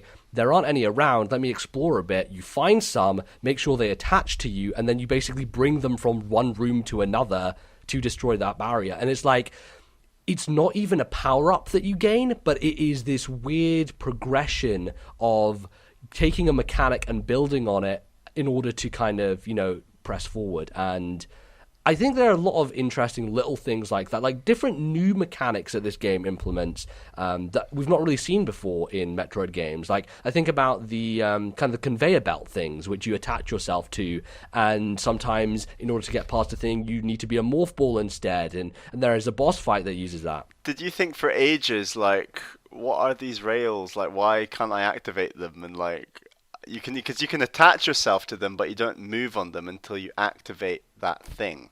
Right. So I don't think I did. I think I kind of activated straight away on the first one. So because I explored that entire area, like all the different rails, and then I was like getting quite stuck. And then eventually I went back to the area where you activate it, and then all of a sudden did all the rooms again. I was like, oh, so yeah. I think sometimes, like when it comes to the fire which disappears, there's also areas where. I think, is it down in south of Norfair where you go all the way down there to activate something, and then to get back up, you have to find this hidden path which gets your morph ball into those sort of rocket things where you yeah become a morph. Yeah, there's a few of those in the game that you have to use to get back to the right area. You're right. And yes, they're sometimes quite tough to find. I agree, but yeah, it was actually like it's in an area that basically as soon as you walk through it, it becomes invisible and like disappears in front of you. And I understand, like, I feel like there could have been a better way to do that as opposed to, like, there's also a door later on in, I think it's Chozodia, which is the area where you're the Zero Suit, where there's a save room. It's a great name, isn't it, Chozodia? Yeah, there's a save room which, like, the thing only opens up when you go near it, and, like, it appears as if it's a wall, but actually it just goes invisible, and it's like, oh, by the way, here's a save room. It's like, well, that could have been made easier for me. And that's even after you have, like, the map data, which is weird. So, there's still so many secret rooms after you have map data, which is always... Yeah, that's a very similar thing to Fusion, where the map data gives you kind of the basic bones of the map, and then you find that, like, the green areas, which are, like, the off-map, like, kind of hidden stuff, which is nice because it still leaves that ability to explore, despite the fact that you know a lot of the areas already. Which I appreciated. I thought was very nice and very cool. How about another email? Sure, let's take one of the next emails. So we have an email from Alex. Dear MBZ and Bally, first off, I just want to say thank you for doing this part of Backlog Club and forcing me to play Zero Mission because I really and truly enjoyed it. Unfortunately, due to time constraints, I wasn't able to beat the game before the show, but what I have played so far has been super fun. While the sense of exploration and isolation that are often praised when discussing a Metroid game were cool and added to my experience, I think my favorite aspect was finding the upgrades. The ability to overcome the obstacles that were put in my way with my increasingly varied array of weapons and upgrades gave me a strong feeling of becoming more powerful, which was really satisfying. I also really like that the game rewards you for going out of your way to explore and blowing stuff up by giving you things like energy tanks and missiles, which in turn made me feel more powerful. Overall, I had a really fun and positive experience with the game. Now that I have my first Metroid game under my belt, I will most definitely be playing more in the future, and I'm sure I'll tell you all about it. Thanks for everything, Alex, who's also at AtariAlex on Twitter, if you want to give him a follow. Excellent. Well, it's good to hear people just getting into the franchise for the first time, which is really cool. And I think, for most people, like that progression system that is kind of built into the core of every Metroid game of getting upgrades and making yourself stronger it's like in an RPG where you're getting experience and you're leveling up, you're making yourself stronger, right? And that's what Samus does. This is how she makes herself stronger. I think, like, there's not too much that deviates, though. I think maybe if I was going to have one criticism of Zero Mission is, like, obviously it has to stick to that blueprint of the original Metroid, but there's not really much experimentation when it comes to new upgrades. Like, I think one of the coolest things about Fusion is the diffusion missile, which has that ice ability to it, but then it has this spread effect that kind of allows you to get multiple things frozen at the same time. There's not really that here. Like, it doesn't really seem to deviate all that much. Did you think that was an issue, or do you think it was kind of fine sticking with the base stuff? I don't know. I mean, I don't really decipher too much between the 2D Metroids, the way that they upgrade. I think they all feel relatively similar. I mean, obviously Super Metroid's got crazy items like the grapple beam and stuff. Right. But I think other than that, in general, I think they feel quite similar. So yeah, I thought the way that the upgrades come in this game is quite nice and consistent, and it feels like there are more of them for some reason. I don't know if that's true or not. It just feels like there's Chozo statues everywhere. Well, I think the way that they do that is, as I said at the beginning, you feel much less powerful, and so you have to get things like the longer beam and the higher jump and the God, what is it? I can't remember. There's multiple things that you need to get, which in other games I think are more just givens, as opposed to here where it's just like it stacks stuff. I for me, like,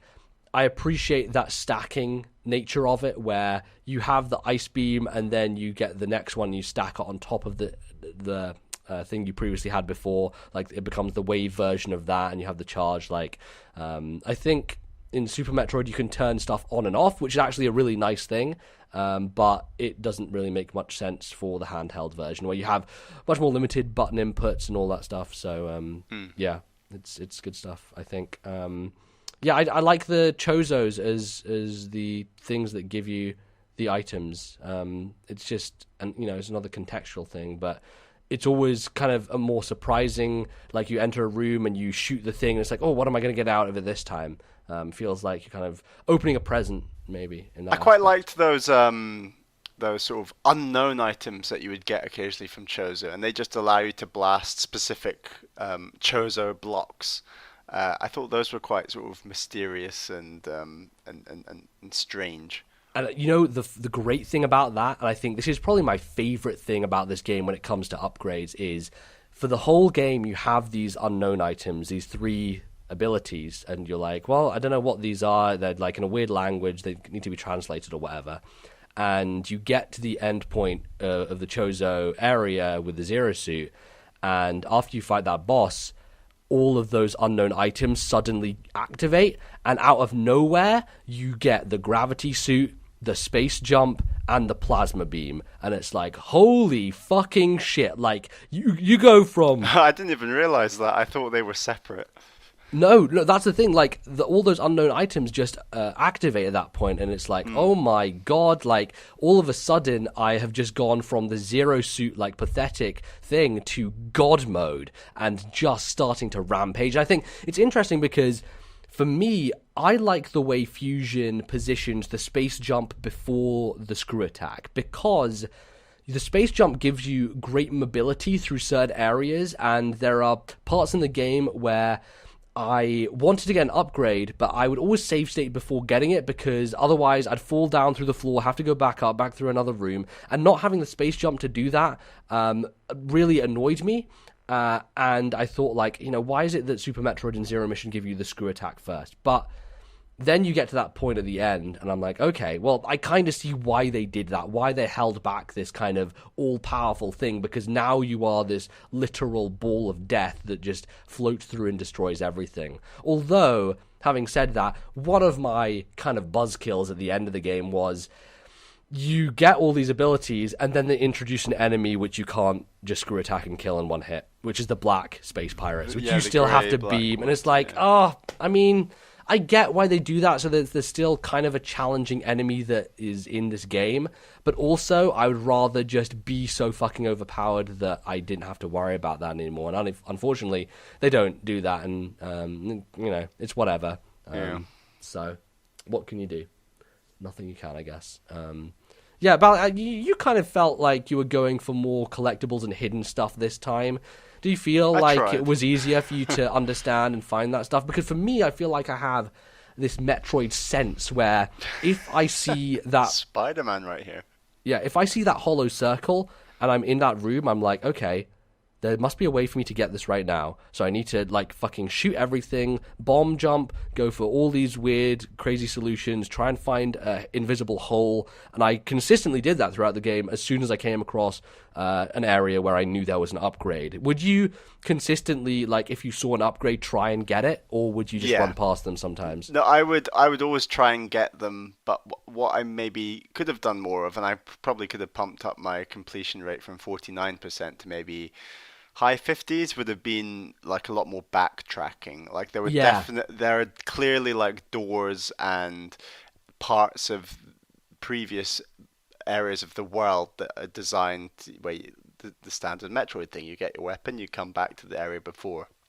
And like there are definitely things I could have done and gone back and gotten maybe a few more health upgrades or missiles, and I don't know, I just wanted to keep going on forward, and I got all my 49% items, I got them all from just plowing on forward, and I didn't do a ton of backtracking. So I could, if I played the game again, I'd probably try and go back maybe a bit more.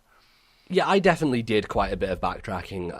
After beating Ridley, like, your next port of call is just to go through the door to Mother Brain, right? And I thought, like, there's quite a lot of Norfair that's unexplored here. I'm going to run through real quick and see if I can pick up some stuff, and it definitely helped me quite a bit. I uncovered, extra missiles and super missiles and things that would help me at the end of that game. I will say, I think the super missile might be a little overpowered here. Like, it feels like that packs a huge punch on as certain opposed bosses, to standard one. Absolutely wailed, and we're going to talk about bosses later, but yes. Yeah, it was super powerful. Absolutely, kicking some teeth in and knocking doors down.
So, Bally, let's move on then to the big bads of this game, as they call them, the bosses. The mini-bosses, all the big fights that you have to undertake.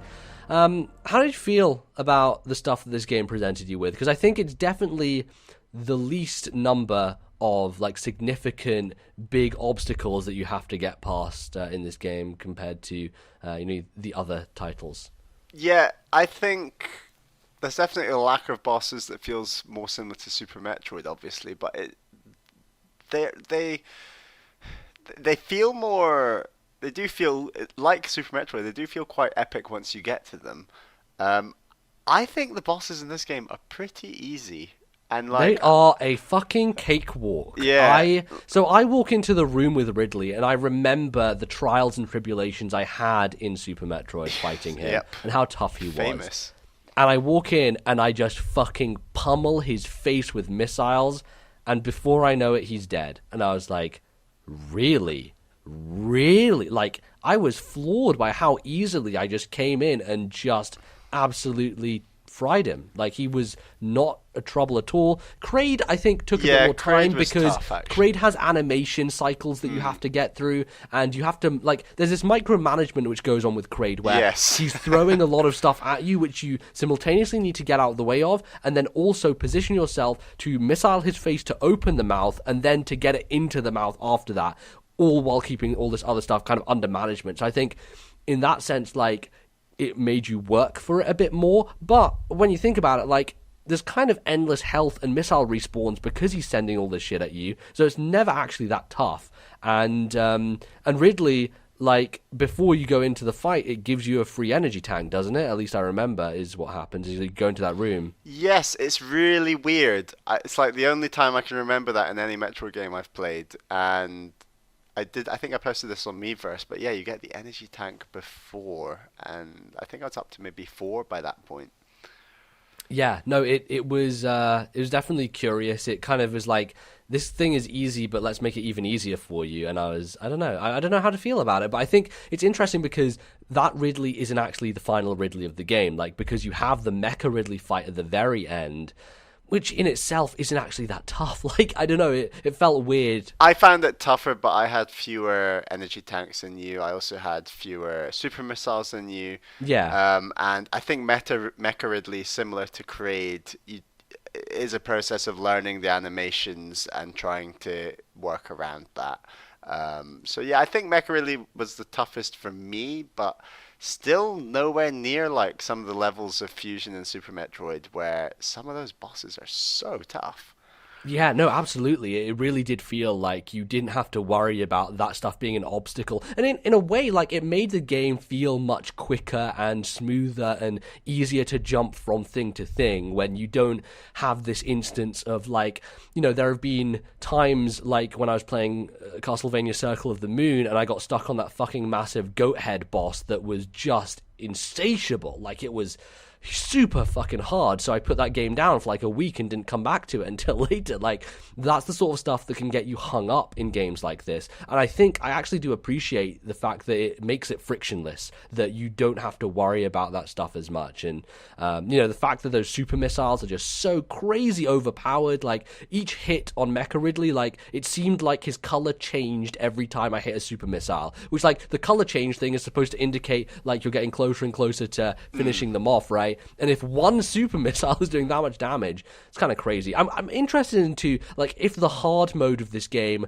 ramped things up to the point where you can't do that stuff as much, where it takes more hits maybe, or you take more damage. I'm not sure the way they implement it, but that was one of the funny things. Like, when I started this game, it's like, oh wait, it's giving me an option between easy and normal. Like, I don't recall that being in any previous Metroid games, like having different difficulty modes being offered to you. Yeah, that was a bit weird. I mean, I definitely played it on normal, but I can't really see why you would pick easy. I don't know. Yeah, no, it was easy enough on normal, so that was kind of interesting. How did you feel about the mini boss stuff then? Because I think those are a bit more frequent. The great thing, I think, is like the way they introduced that stuff with the first eyeball dude, where you're just literally just running through a corridor, and all of a sudden, out of nowhere, oh, you're in a boss fight right now. That was the only time I was like, oh, like shocked, and like Yeah. the music hits you hard, and the animation, and that boss is quite. That's maybe one of the harder bosses, to be honest, because at the start of the game you're so ill prepared to face it, and then all of a Right. sudden it just hits you, and it's a boss that you don't actually beat, or I didn't actually beat until well into the game, when it like comes back, when you're going back through that area, and then you get some crucial item from it. I've forgotten what it is now. See, You remember? wait, is it the same boss that where you use the conveyor belts?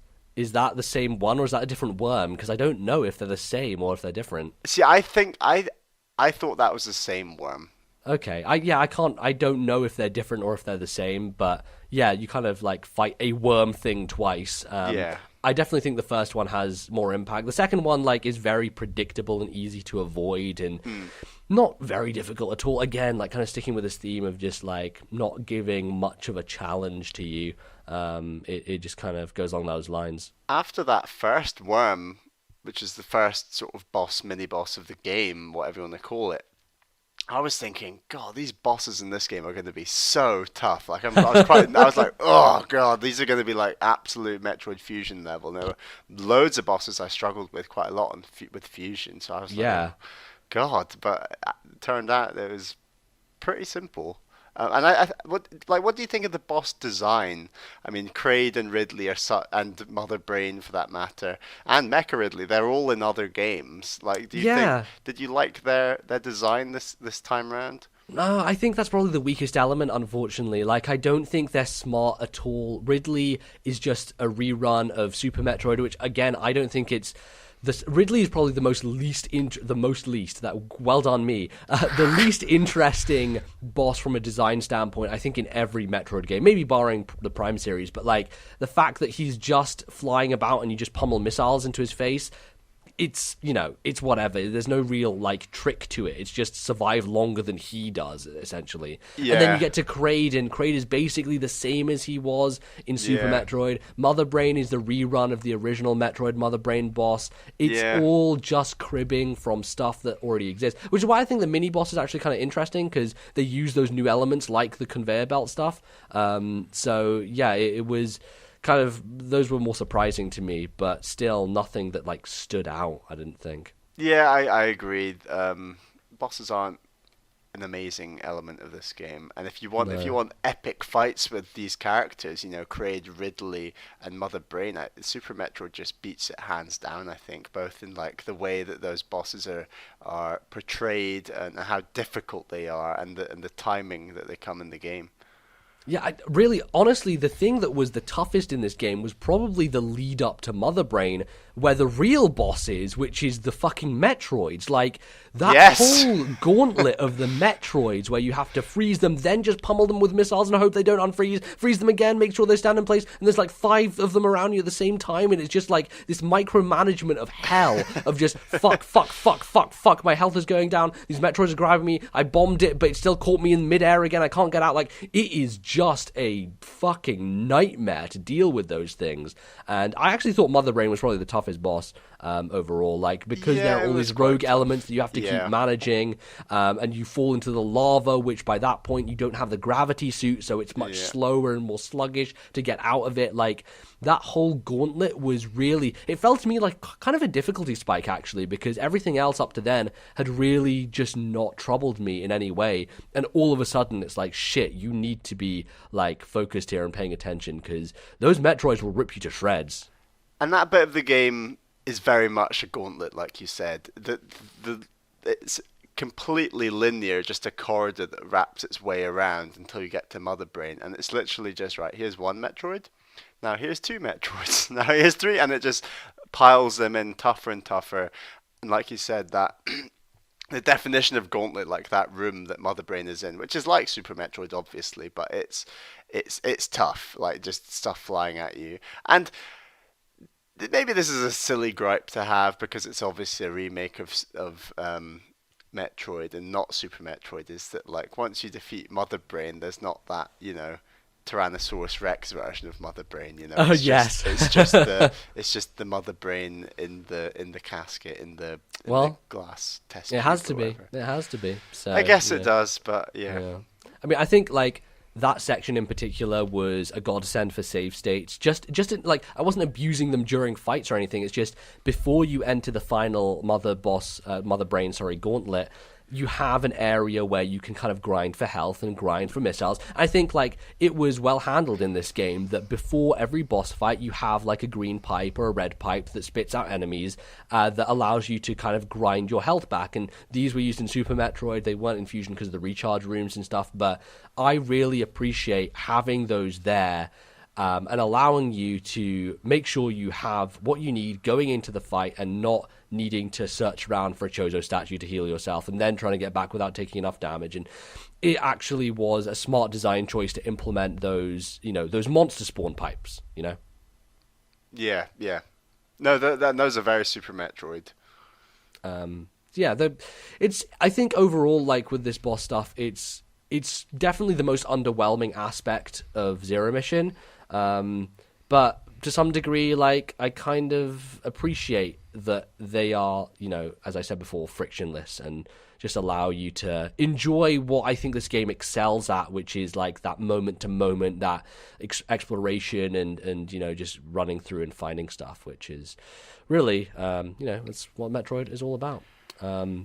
Shall we But do yeah, I guess another email, or shall we yeah. Let's talk about the Zero Suit parts? Well, let's go for this email because I think it talks about maybe some boss stuff and ending stuff, that kind of escape Sure. sequence So we and got an stuff. email from Simon, who's from the Netherlands. Dear MBZ and Bally, I just finished Zero Mission. It took me 6 hours and 19 minutes on normal with 57% of the items collected. This was the first Metroid game I finished. I beat Mecha with only 6 energy containers, and when I made my final escape, they were all gone. I had 47 units left, so it was quite a challenge.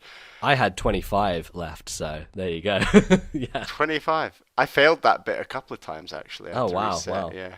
But anyway, most of the time I spent on looking for exits as opposed to shooting stuff, which I didn't like. The Metroid series is basically Space Invaders, the platformer, so I hope a future entry will feature lots more shooting and hopefully we get to fly that spaceship for once.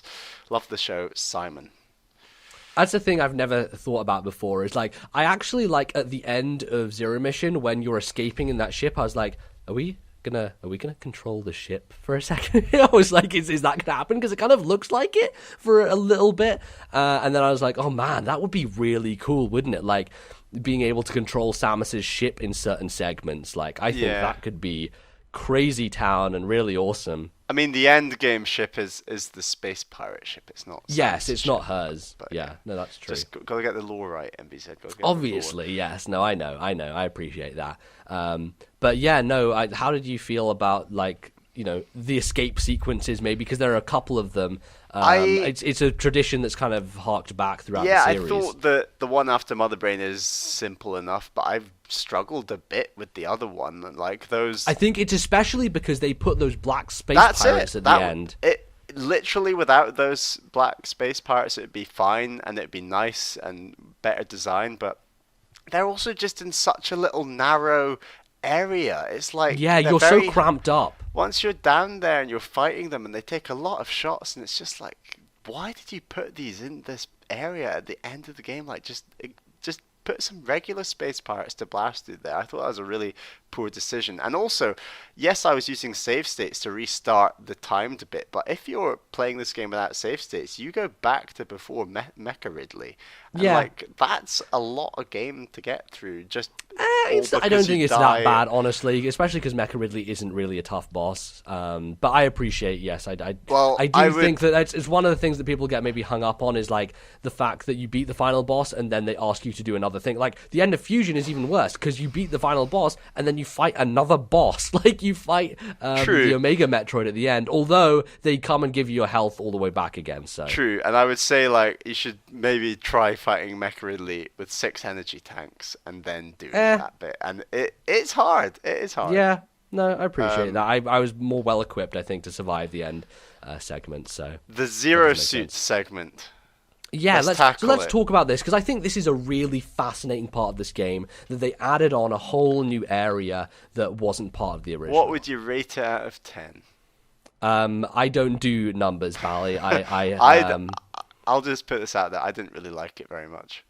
Really interesting. So for me, I think the Zero Suit section is fascinating because it brings back those moments of tension and excitement and thrill of the SAX infusion, where this thing is way more fucking powerful than you. If it sees you, it will murder you really quickly, and you just need to get the hell out of there. And this was basically the same thing, but just a whole area based around it. And I think it's really cool because it changes the way you play Metroid. Like, it turns it from an action-adventure game into a stealth experience. And it really, like, I found it kind of, a rush to, if I was spotted, to just like, fucking holy shit, I need to leg out of here, I need to go, where the hell am I going to go, oh my god, I need to get out of here. That stuff I think was so well handled. And like, you have these certain areas where you escape the space pirates and you're like hiding in this corner and then they stop in the room and then you wait for them to walk out again. So reminiscent of the SAX for me. I'm surprised you're saying it's as stealthy as you just said because you described it as something different, and this is my problem with it, is that it's bigged up as this, the nice cool little stealth section at the end of the game. It hardly feels like stealth to me and more just feels like hit and run. Like it's more just like, Oh, I'm caught. Well, I think it's how you play it, and I think it's how talented, I guess, you are at not being spotted, because there are certainly sections in the game, or in this area, where you can get through without being spotted. Of course, there are also parts where No, exactly. you basically have to Yes, be chased by you them. have to do hit and run. There yeah. are mandatory stuff, but there is a large portion where you can just slyly sneak your way through and not alert the alarm. Yeah, but I just wish it was all stealth and like stealth done properly. And Yeah. I also think there's not, when you are running from your hit and run, there's not enough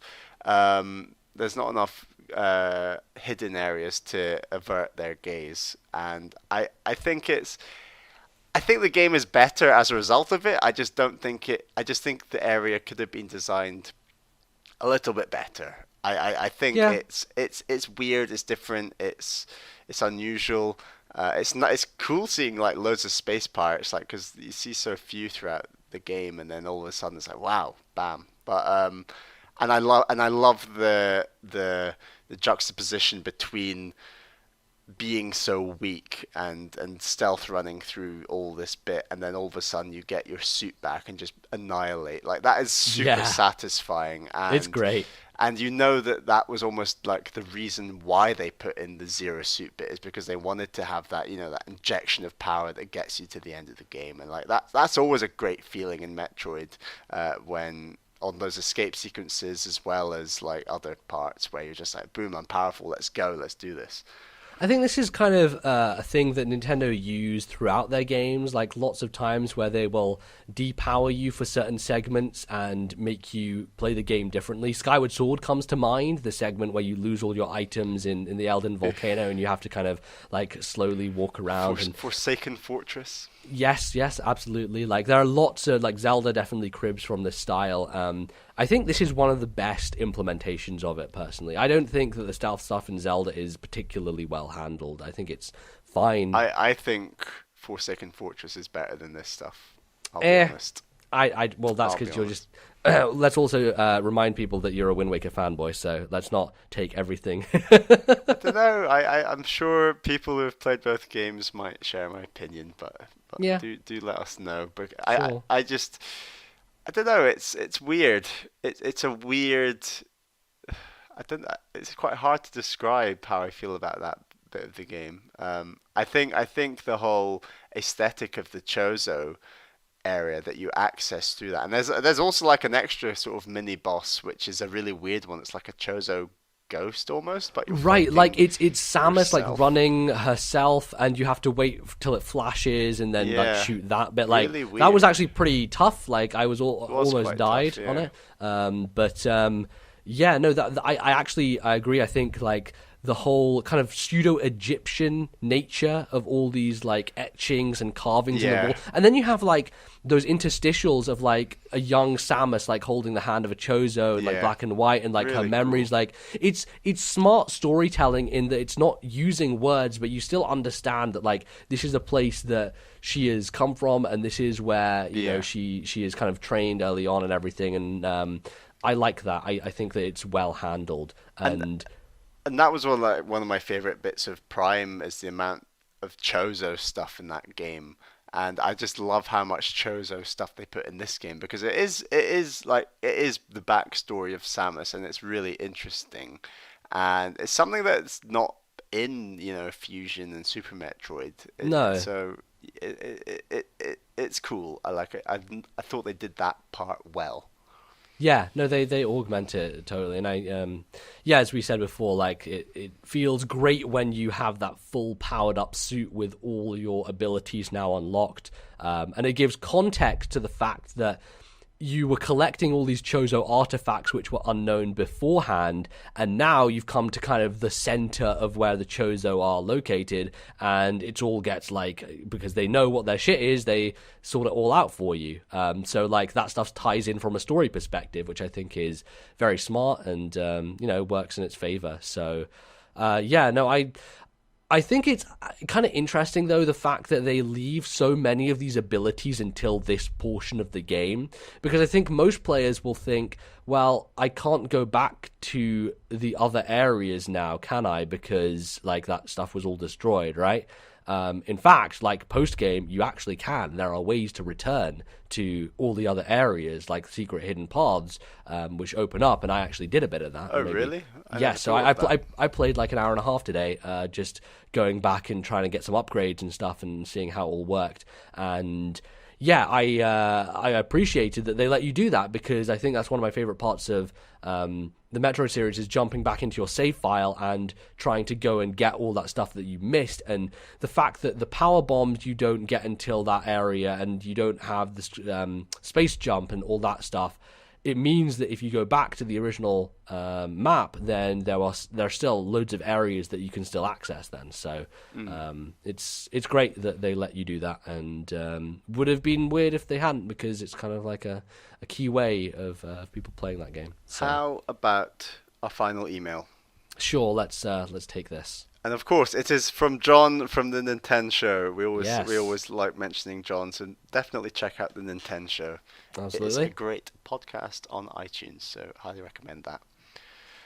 Hey guys, what impresses me most about Zero Mission is how they were able to take an unplayable relic of the 8-bit era and modernize it into a thoroughly engaging adventure. Save points, goal markers, graphic updates, power-up markers, et al. All of these contribute to constructing an engrossing adventure that constantly pulls you forward.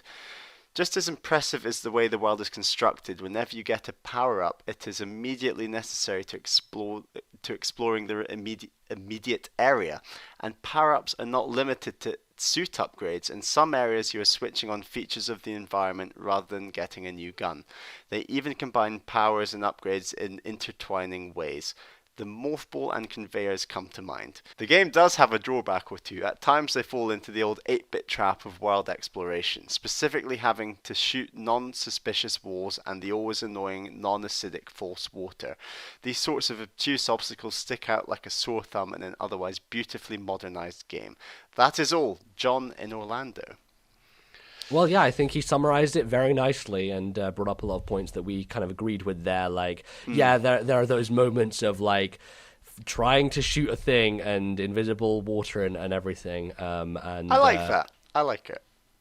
Well, yeah, it has its place maybe, but you know, overall, Bally, like, this game is fucking fantastic. So I played through this game in 2 sittings. I started it on a Friday, played for 3 hours, got to Ridley, then blasted through the next 3 hours and finished the game the next day, and was just entranced the whole way through, because for me, like, I always get caught up in the kind of the Metroid school of design, where I have a map and I want it filled in, and I need to have those grey bricks transformed into blue bricks. God damn it, it must be done. And it really does a great job of propelling you through the game. It really is just so quick and smooth. And I think this is interesting because it links back to our last Backlog Club in Minish Cap, which felt like a very kind of smooth experience from the gameplay perspective as well. Like, I think Zero Mission does a similar job there. Yeah, I mean, Minish Cap and this game, I feel like, are smooth evolutions of Super Nintendo experiences. And I think we've said it already, this game, it's a very simplified way to describe this game, is that it is somewhere between Super Metroid and Fusion. But I think it's also a fair comparison, because I think this is a perfect my first 2D Metroid experience, actually. And we've mentioned how easy some of the bosses are, how few bosses there are as well. I think that it's got a really nice curve to it. There, other than obviously those Metroids in that corridor, which is really tough. I think overall the learning curve in the game is quite smooth and quite manageable. Yeah, and totally. I think there's just so much great stuff this game does, where it perfectly combines linearity with a world that you can explore. I think there are flaws with Super Metroid in getting lost at times, and likewise Fusion at times feels overly linear, in my opinion. I think this game just does a perfect blend of the two, and if you like the Fusion art style, which I do like, but I think doesn't work as well for this game personally, but if you like that art style, I think this is a pretty cool game to try out. And it's just 12 years ago, like, we need another 2D Metroid. Like, Oh God, it do just we? shows what like Nintendo can do, and we need more of it. And it's an absolute travesty that they made a game that's so good so long ago and haven't decided to make another one, because Zero Mission is an absolute gem of a game. Yeah, it's fantastic. I really thoroughly enjoyed it, and I hope you guys enjoyed it as well. Before we like kind of close out, let's get some quick hits maybe that we didn't get to before. Sure. I really liked the use of the Shine Spark technique in the main progression of the game, and I think that's something that is much more kind of advanced and hard to get used to, but as someone who likes a lot of the post-game of Fusion, where you're doing these puzzle rooms that involve kind of using the speed boost and then storing it and then moving on with it and making sure you make it last for a large amount of time. There was one thing that I did today in Chizodia where you have to get a speed boost up and take it through like 2 rooms and then go down and make sure you keep powering it up before you finally get to the area where you blast through and get an energy tank from it. And it's really hard. It feels like the sort of thing that was designed just for speedrunners to do, but it's so satisfying when you pull that stuff off. And did you find like you enjoyed using the Shine Spark in areas in this game?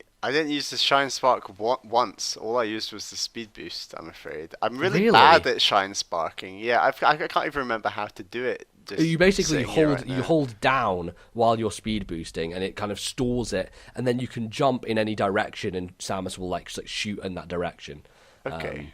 It's used to get a number of upgrades throughout the game, and I thought that it was really great here, and I really enjoyed using it. Anything you want to pick out, Ballet? I just want to mention those parasites again. I thought that was such a silly little small thing, but when it happened and like the parasites moved from you to the barrier to like destroy it, it's just so cool. It's like it's a silly small thing, but it's just what proves why Nintendo is so great at designing video games. It's just attention to detail, and it was just a really cool thematic, immersive thing to do at that point in the game. And I just love it when Nintendo games do that. Absolutely. For me, the last thing I just want to say here, which is like the most fucking obscure thing, when you use the screw attack, you can still be hit by Space Pirate energy beams. In Fusion, you just bounce through energy beams while you have the screw attack. I thought that was bullshit, and it annoyed me. So that was just a personal Let's finish gripe. on a negative then. Yeah, Why not? personal gripe. Let's finish on a positive. You unlock the original Metroid after you beat this game, which I completely forgot about. You unlock the original Metroid, so you can have that as an extra bonus for your Wii U if you don't already own the original Metroid on Wii U. That's a save state version of the original Metroid right there on the GBA game, which I thought was awesome. And I think it's just such a neat little thing to obviously compare the two. So you immediately go from the amazingly smooth remake to the, as John described it, like the almost impossible to play 8-bit NES Metroid game. So yeah, it's weird. And I believe if you link this game up to Fusion, you get like something like unlocks. Maybe the Fusion suit unlocks in this game. I know you can do that with Prime, but I was kind of reading up, and I think that you can do it with Fusion as well. So I guess we can't do that because we're on Virtual Console. But I guess. Good to know. Good to know. Well, Bally, I think that just about wraps us up here for our Backlog Club on Metroid Zero Mission. Thank you a success to everyone who took part, and we got a nice group of emails. That was great to hear from everyone. So yeah, wonderful onwards and stuff. upwards. So yeah, we look forward to doing more of these in the future. If you have any suggestions for games that you think we could potentially do in Backlog Club, you can email us at our email address. Bally, where can they do that? Please email ThisNintendoLife@gmail.com. That's ThisNintendoLife@gmail.com. Indeed. We always need more emails. Tell us what you think. We can be found on the Twitters. Our podcast account is at TNL Podcast. I can be found. I am at Lordnbz, and I am Lordnbz on the Miiverse as well. Bally, how about you? please follow me on Twitter as well. I'm at Ballyman91. That's BALLYMAN91. That is also my name on the Miiverse. I have been posting about Metroid Zero Mission, but it is time, MVZ. I'm going to delve back into the depths of Xenoblade Chronicles X. So Yes. I'll hopefully... that's my next little project in the next little while. So definitely follow me on the Miiverse, and you can see all my glorious screenshots from that beautiful game. Absolutely. I wish you good luck with it. It's many hours. I'm gonna need it. You will indeed. All right, well, I think, you can find us in the usual places. We are on iTunes. You can go over there and review us. You can subscribe to us on iTunes and get the show on Mondays, usually, every 2 weeks. It's on YouTube as well, which usually goes up on the Wednesday, if I don't forget and Bally doesn't text me about it. And you can find us on Stitcher Radio, which is an app which people use, apparently, although I have never used it myself, but it's there. I think that's us, Bally. Anything to plug here before the end of the show? Not particularly. Just follow me on all those places. All right, good stuff. Well, we will see you next time for a more traditional episode of This Nintendo Life, where we'll talk about the games we've been playing and a bunch of other stuff. So thank you once again for listening. Hope you enjoyed the show, and we'll see you next time. Goodbye.